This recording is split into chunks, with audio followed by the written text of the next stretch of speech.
MTK Lovers, jumpa lagi dengan saya, Dodi Ferianto. Ya, kali ini sih saya hanya sekedar ingin sharing ya mengenai guru yang senang sekali jika muridnya nggak bisa ngerjain soal dari dia, gitu ya kan? Ya, mungkin beberapa orang akan terkejut, masa sih ada guru yang senang banget sih kalau ada muridnya nggak bisa ngerjain soal dari dia, ya.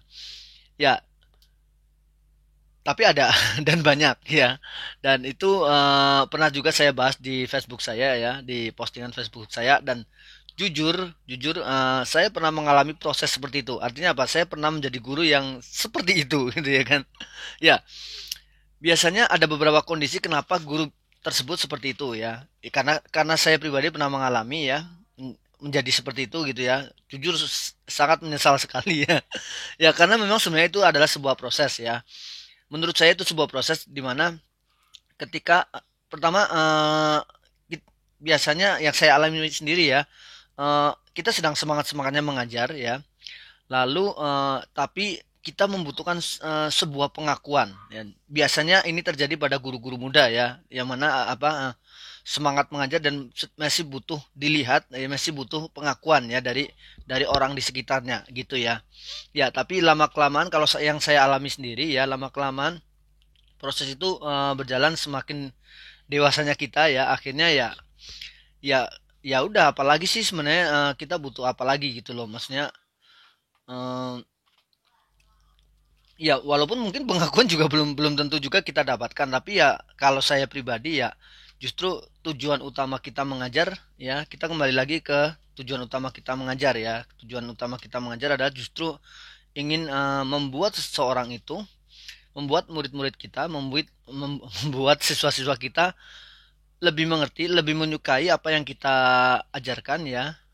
Dan dan dan akhirnya, pada akhirnya ya ya pengakuan itu otomatis akan kita dapatkan ya. Ini buat guru-guru muda ya. Jadi yang sedang semangat-semangatnya, yang sedang membutuhkan pengakuan ya, dan itu wajar sekali dan sah-sah saja ya.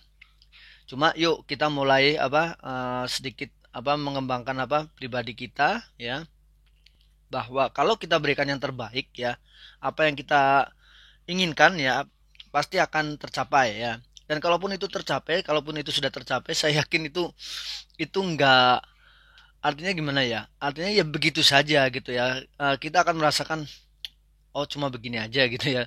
Oh cuma begini aja, maksudnya ternyata memberikan yang terbaik itu yang rasanya akan lebih memuaskan dibanding sebuah pengakuan yang kita harapkan sebelumnya gitu ya. Percaya deh ya.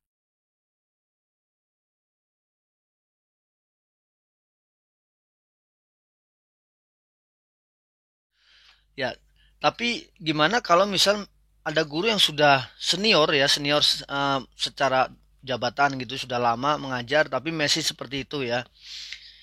Ya, itu yang perlu dibenahi lagi ya. Jangan-jangan memang guru tersebut masih belum selesai dengan dirinya sendiri gitu. Ya, artinya apa? Kalau sudah lama menjabat dan masih melakukan seperti itu, ya artinya senang sekali memberikan soal-soal yang sulit kepada siswanya sampai siswanya nggak bisa. Ya benar-benar itu memang harus harus harus segera berbenah diri ya. Sebenarnya tujuan mengajarnya dia itu apa gitu ya. Jadi apakah dia melakukan itu memang hanya untuk sebuah pengakuan ya.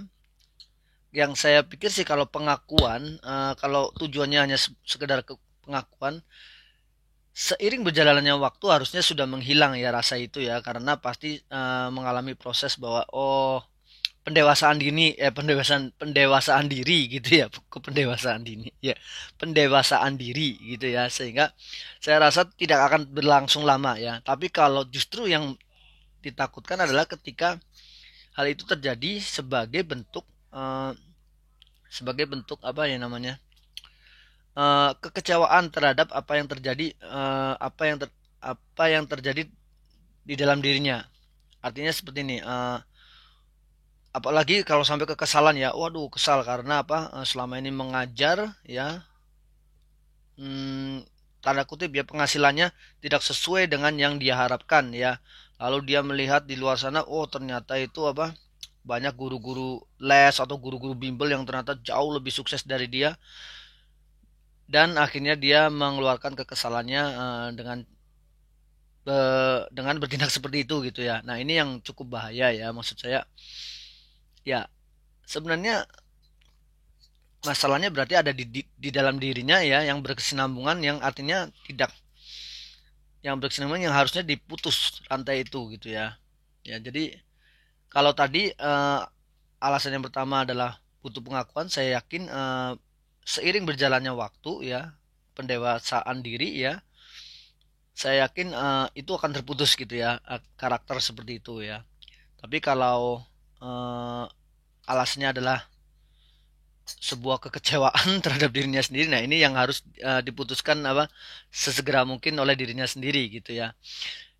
Ya, saya harap bagi guru-guru yang kebetulan mendengar video ini ya, lalu apa juga, waduh, ini saya nih, saya tipe saya nih, kayaknya saya sekarang sedang dalam proses ini ya. Yuk, segera mulai berbenah diri, bahwa saya yakin eh, pengakuan itu akan datang ketika kita memberikan yang terbaik. Itu pasti gitu ya. Dan saya yakin juga ketika kita memberikan yang terbaik itu kepuasan itu lebih besar daripada sebuah pengakuan ya, sehingga ya pasti dengan sendirinya akan hilang. Tapi kalau memang ternyata itu muncul karena kekecewaan diri kita, kekecewaan kita terhadap profesi kita gitu ya. Nah, itu yang perlu segera dibenahi ya. Yang paling penting adalah kembangkan terus potensi kita ya. Lalu bagaimana cara kita mencintai profesi kita gitu ya. Oke, demikian sesi curhat ya pagi ini. Semoga bisa apa? Bisa ya bermanfaat ya, ya kalaupun tidak bermanfaat ya semoga bisa memberikan pandangan lain ya untuk teman-teman. Ya, sampai jumpa di pembahasan-pembahasan lainnya. Bye bye.